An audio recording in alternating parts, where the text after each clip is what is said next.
আবির আমার সঙ্গে থাকো, নিউজরুম থেকে আমার সঙ্গে কৌশিক রয়েছে। কৌশিক, 1998 কংগ্রেস ভেলে তৃণমূল, এবার ঠিক ঠিক তার মানে 28 বছর পর 2026 তৃণমূল ভেঙে নব তৃণমূল। কারণ এদিকে অধীর রঞ্জন চৌধুরী তিনি বলছেন যে ইতিহাসের পুনরাবৃত্তি হয়েছে। এরকম ঘটনা কি আগে হয়েছে কৌশিক?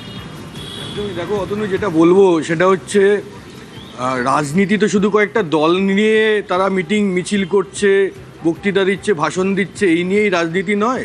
রাজনীতির মধ্যে রাষ্ট্রবিজ্ঞান থাকে, সমাজবিজ্ঞান থাকে এবং অবশ্যই ইতিহাস থাকে। আর ইতিহাস বড় বিষম বস্তু। হ্যাঁ, ইতিহাস কিন্তু বারবার ফিরে ফিরে আসে। রাজনীতির ইতিহাস বলে পৃথিবীর প্রায় সব শাসকই বুঝতে পারে না তার পায়ের তলার মাটিটা কখন সরে গেছে। সেটা যে তৃণমূলও বুঝতে পারেনি, সেটা আমরা 4 মে দেখেছি। এবার ইতিহাস আবার ফিরে আসছে এবং সে এক আশ্চর্য সমাপতন। তুমি যদি একটু ভেবে দেখো, 1998 সাল, 97-এর শেষের দিক, মমতা বন্দ্যোপাধ্যায়ের সঙ্গে, মমতা বন্দ্যোপাধ্যায় তখন কংগ্রেসে যুব কংগ্রেস নেত্রী, মমতা বন্দ্যোপাধ্যায়ের সঙ্গে কংগ্রেসের বিভিন্ন নেতাদের, প্রদেশ কংগ্রেসের শীর্ষ নেতাদের মধ্যে সংঘাত চলছিলই। কেন চলছিল? মমতা বন্দ্যোপাধ্যায় মনে করতেন যে এইখানকার যারা নেতা রয়েছেন তারা হচ্ছে সিপিএমের বি টিম। এরা যতদিন এখানে ক্ষমতায় থাকবে, মানে এদের হাতে যতদিন রাজ থাকবে, ততদিন সিপিএমকে সরানো যাবে না। এই সংঘাত চলছিল, যেটা তুঙ্গে ওঠে 97-এর শেষে নেতাজি ইন্ডোরে কংগ্রেসের একটি সভা ছিল।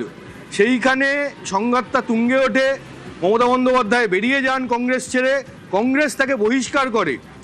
1998 সালের 1 জানুয়ারি মমতা বন্দ্যোপাধ্যায় নতুন দল করেন এবং সেই দল পরে ক্ষমতায় আসে।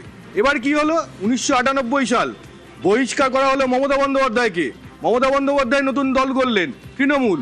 এবার কি হলো? 2026 ঋতব্রত বন্দ্যোপাধ্যায়কে বহিষ্কার করলো তৃণমূল। এবার ঋতব্রত বন্দ্যোপাধ্যায় শোনা যাচ্ছে, ঋতব্রত বন্দ্যোপাধ্যায়কে সামনে রেখে তৃণমূল ভেঙে নব তৃণমূল হচ্ছে। এর আশ্চর্য সমাপতন। উনি ছিলেন মমতা বন্দ্যোপাধ্যায়, আরও দেখো বন্দ্যোপাধ্যায়, এখানেও বন্দ্যোপাধ্যায়, আরেক বন্দ্যোপাধ্যায়। 1998 সালে কি হয়েছিল? মমতা বন্দ্যোপাধ্যায় যখন বেরিয়ে গেছিলেন, তার সঙ্গে কংগ্রেসের বেশিরভাগ নেতা বেরিয়ে গেছিলেন। এখানেও দেখা যাচ্ছে 2026 ঋতব্রত বন্দ্যোপাধ্যায়কে বহিষ্কার করা হলো, সন্দীপন সহায়কে বহিষ্কার করা হলো। যেটা দাবি করা হচ্ছে তাদের দল তরফ থেকে যে তাদের সঙ্গে অন্তত 60 জনের বিধায়ক তাদের সঙ্গে রয়েছেন। এখানেই প্রশ্ন উঠছে, তাহলে কি এবার তৃণমূল ভেঙে নব তৃণমূল? 1998-এ যখন মমতা বন্দ্যোপাধ্যায় বেরিয়ে এলেন তৃণমূল থেকে, 2001-এ তার প্রথম বিধানসভা ভোট, 2001-এ স্লোগান উঠল, হয় এবার নয় নেবার, কেশপুর শেষপুর। কিন্তু মমতা বন্দ্যোপাধ্যায় ক্ষমতায় আসতে পারেননি। 2006-এ সিপিএম বামফ্রন্ট 235, তৃণমূল একেবারে তলানিতে চলে এলো 30, তৃণমূল ক্ষমতায় আসতে পারলো না। 2008 সাল থেকে হাওয়া ঘুরতে শুরু করলো একটু একটু করে। 2008-এর পঞ্চায়েত ভোট, দক্ষিণ 24 পরগনা, পূর্ব মেদিনীপুর, 2খানা জেলা পরিষদ দখল করে নিল তৃণমূল, সিপিএমের থেকে ছিনিয়ে নিল। 2009 মমতা বন্দ্যোপাধ্যায় কংগ্রেস ছেড়ে বেরিয়ে এসছেন, কিন্তু দেখো 2009-এ তৃণমূল, কংগ্রেস এবং এসইউসি জোট বেঁধে কিন্তু লড়েছিল এবং সেখানে তৃণমূল 19খানা আসন জিতেছিল। 2009-এর পর বড় ভোট হলো 2011, রাজ্য জুড়ে পরিবর্তনের হাওয়া, মমতা বন্দ্যোপাধ্যায় মুখ্যমন্ত্রী হলেন। সেখানেও কিন্তু মমতা বন্দ্যোপাধ্যায়ের জোটসঙ্গী ছিল কংগ্রেস। যেই কংগ্রেসকে ভেঙে মমতা বন্দ্যোপাধ্যায় তৃণমূল করেছিল, সেই কংগ্রেস কিন্তু মমতা বন্দ্যোপাধ্যায়ের পাশে ছিল সিপিএমকে সরানোর জন্য। তারপর থেকেই আবার হাওয়াটা অন্য খাতে বইতে শুরু করলো। এই যে তৃণমূল কংগ্রেস শাসক হয়ে গেল, মমতা বন্দ্যোপাধ্যায় মুখ্যমন্ত্রী হলেন, তারপর থেকে ক্রমশ কংগ্রেসকে কোণঠাসা হতে দেখা গিয়েছে। তৃণমূল বারবার দাবি করেছে কংগ্রেসের আর আছেটা কি, কংগ্রেস তো সাইনবোর্ড হয়ে গেছে। সেই তৃণমূল 2011 থেকে ক্ষমতায়, 2016, 2021, 16তেও ডবল সেঞ্চুরি, 21-এও ডবল সেঞ্চুরি মমতা বন্দ্যোপাধ্যায়। 26-এ এসে একেবারে ধরাশায়ী, মানে এমনই ধরাশায়ী, 4 মে হারলো, 3রা জুন, এখনো 1 মাস হয়নি। আমরা তো জানি যে এই দলটা জেতে তারা সরকারে আসে, আর যারা হারে তারা বিরোধী হয়। 4 মে তৃণমূল এমন হারলো, তারা এখন বিরোধী হবে কিনা সেটা নিয়েও প্রশ্ন উঠছে। 1 মাসও হয়নি, তার মধ্যেই এই প্রশ্ন উঠছে এবং প্রশ্নটা দিন দিন জোরালো হচ্ছে। আজকে তো এই প্রশ্নই উঠছে যে তৃণমূলে কি এবার তাহলে নব তৃণমূল? কৌশিক, এখানে এখানে একটা ব্যাপার রয়েছে, তা হলো এই যে তখনকার 1998 এর রাজনৈতিক প্রেক্ষিত আর এখনকার রাজনৈতিক প্রেক্ষিতের মধ্যে একটা বিস্তর ফারাক রয়েছে। এই জায়গাটা তোমার থেকে বোঝার চেষ্টা করব, তবে তার আগে তুমি বলছিলে যে 2011-এ তৃণমূলের সঙ্গে কংগ্রেসও জোট এবং তারপর তৃণমূল ক্ষমতায় আসা অধীর রঞ্জন চৌধুরীর সঙ্গে যখন আমরা যোগাযোগ করেছিলাম, তিনি বলছেন যে এই 2011-এ যে ক্ষমতায় এলো তৃণমূল, তারপর থেকেই কংগ্রেসকে শেষ করা শুরু করে দিয়েছে তৃণমূল। শুনুন। কংগ্রেসকে দুর্বল করে মমতা ব্যানার্জি সবল হয়েছে এবং মমতা ব্যানার্জি ক্ষমতা আসার পর কংগ্রেসকে প্রতি মুহূর্তে খতম করার ব্যবস্থা করেছে।